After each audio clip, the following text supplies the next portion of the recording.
ዘመናት አለፉ ስመላለስ ቤትህ ራሴን ሳልገዛ ሳይገባኝ ኪዳንህ ከፈትልኝ ጌታ ልቤ ተቆልፏል አንተን ቀራኒዮ ማየቱን ዘንግቷል አያለሁ ኋላይም የለኝም ማስተዋል እልፍ ተሰብኬ አይገባኝም ወንጌል ቤተ መቅደስ ቆሜ ድምጽህ ርቆኛል አደራህ ጠብቀኝ ቅዱስ አማኑኤል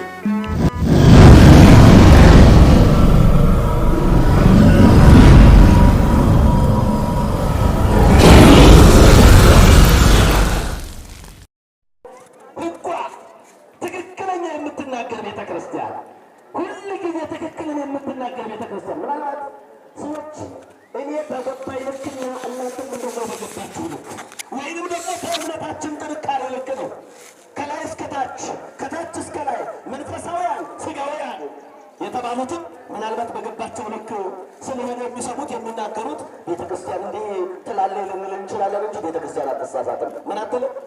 አትሳሳትም። ለዚህ ነው ቤተክርስቲያን የማትሸነፍ ጽኑ አለት ናት። አንተ ኮክ ወዲ በዛቲ ኮክ አንጻ ለቤተክርስቲያን ዋና ቀጸ ሲወልኒ እየይለዋ የማቴዎስ ወንጌል ምዕራፍ 16 ቁጥር 18 ላይ አንተ አለት ነህ አለው ቅዱስ ጴጥሮስን። አንተ ምንድን ነህ አለው? በደንብ ተናገሩ። አንተ ምንድነህ?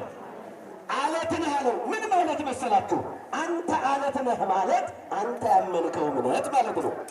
አንተ ያመንከው እምነት አለት ነው። የሌሎች ይገባሉ እንዴ? ምክንያቱም ስላሴ ነው። በአብ በወልድ በመንፈስ ቅዱስ የስላሴ አንድነት ሶስትነት ደግሞ የማይናወጽ ነው። ሁሉም ሰው በስላሴ ላይ ሲደገፍ ሕይወቱን ለስላሴ ሲሰጥ የማይናወጽ ይሆናል። የተወደዳችሁና የተከበራችሁ ምዕመናን የተናወጸው ማንነታችን እንዲጸና ወደ ቀደመ ክብሩ ወደ ቀደመ ማንነቱ እንዲመለስ ከፈለገው እንዲሁም ደግሞ በጸናንበት እንቀጥል ዘንድ ራሳችንን ለስላሴ እንስጥ። ለማን እንስጥ? ለስላሴ እንስጥ። ከዚያን በኋላ እንጸናለን። ከዚያን በኋላ እንባችን ይታበሳል። ስለዚህ አንተ ያመንከው እምነት ጽኑ ነው። አንተ ባመንከው እምነት ላይ እመሰርታታለሁ አለ። ይሄ ማለት ምን ማለት ነው? አንተ ያመንከውን እምነት ምዕመናንን እያስተማርክ በአንተ እምነት በእኔ አንድነት ሶስትነት እያስተማርክ ታጠምቃቸዋለህ፣ ትመሰረታቸዋለህ ማለት ነው።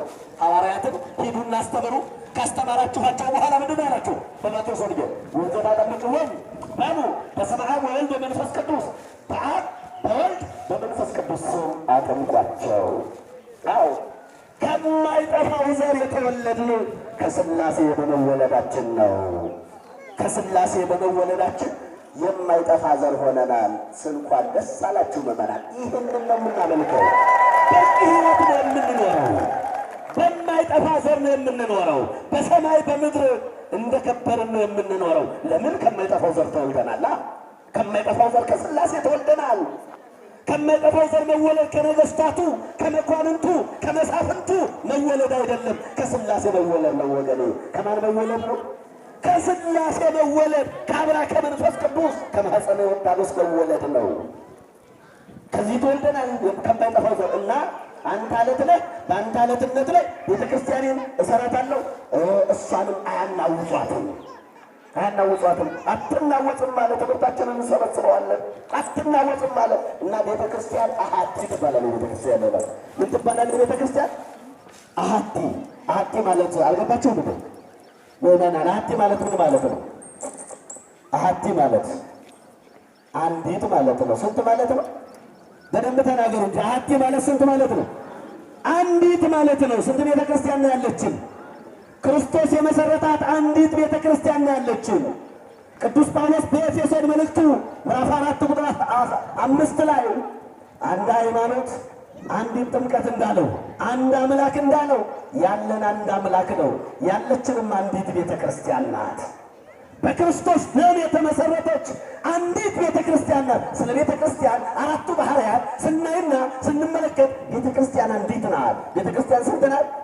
አንዲት ናት። ሁል ጊዜ ልብ ብላችሁ ከሆነ በምንጸለየው ጸሎት ላይ በጸሎት ሃይማኖት ላይ በቤተክርስቲያናችን 3 ዓለም አቀፍ ጉባኤያት ተደርገዋል። በመንፈሳዊ ማለት ነው። አንዱ ጉባኤ ኒቅያ፣ ጉባኤ ቁስጥንጥንያ፣ ጉባኤ ኤፌሶን። በጉባኤ ኤፌሶን ላይ የተገኙት 150 ሊቃውንት ወነአምን በአሐቲ ቅድስት ቤተ ክርስቲያን ተባይለ ሁሉ ጉባኤ ዘሐዋርያት ከሁሉ በላይ በሆነችው ቤተ ክርስቲያን አንዲት በሆነችው ቤተ ክርስቲያን ምን እንላለን አሉ? ወነአምን አልተግባባንም እንዴ? ምን እንላለን አሉ? ምን እንላለን? እናምናለን። እኛም በዚህች ቤተ ክርስቲያን ላይ የምናምነው አመስግኑት እግዚአብሔር።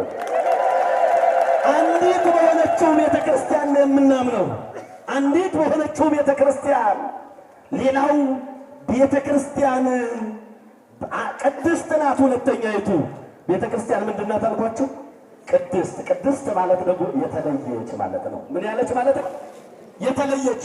ምናልባት ያንዱ የአእምሯችን ጭማቂ የሆነው በተለያየ ማቴሪያል የተሰሩ በከተማዎቻችን ላይ ያሉት ህንፃዎች በማቴሪያላቸው ልክ ሊመዘኑ ይችላሉ። ቤተ ክርስቲያን ግን በጨፈቃ ብትሰራ፣ በከተማ በገጠር ብትሰራ ስንት ናት? አንዲት ናት። ለዚያውም ቅድስት ልዩ ናት ቤተ ክርስቲያን። በደሙ የከበረች በመንፈስ ቅዱስ የተሟሸች በመንፈስ ቅዱስ የታነጸች ስለሆነች ቤተ ክርስቲያን ልዩ ትባላለች። ምን ትባላለች? ልዩ ናት ቤተ ክርስቲያን። ልዩ ያደርጋት ደግሞ ክርስቶስ ነው። በደሙ የተሰራች ስለሆነች ልዩ ትባላለች ቤተ ክርስቲያን። ሌላው ቤተ ክርስቲያን ሁላዊት ናት ቤተ ክርስቲያን። የሁሉም ናት ቤተ ክርስቲያን። አሁን የሚመጣ ሁሉ ያመኑ ቤተ ክርስቲያን ሁላዊት ትባላለች። የሁሉም ናት ለሚያምኑት ማለት ነው። አብረ ለሚቀርበ ሁሉ ቤተ ክርስቲያን ለሆነ የተሰጠች ናት። ቤተ ክርስቲያን ሁሉ የምትቀበል ናት።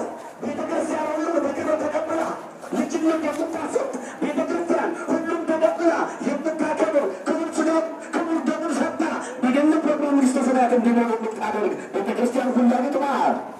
ቤተ ክርስቲያን እኮ አንቺ ቢሆን ስላለች የምትቀበል አይጠራጥም። ሁሉ የምትቀበል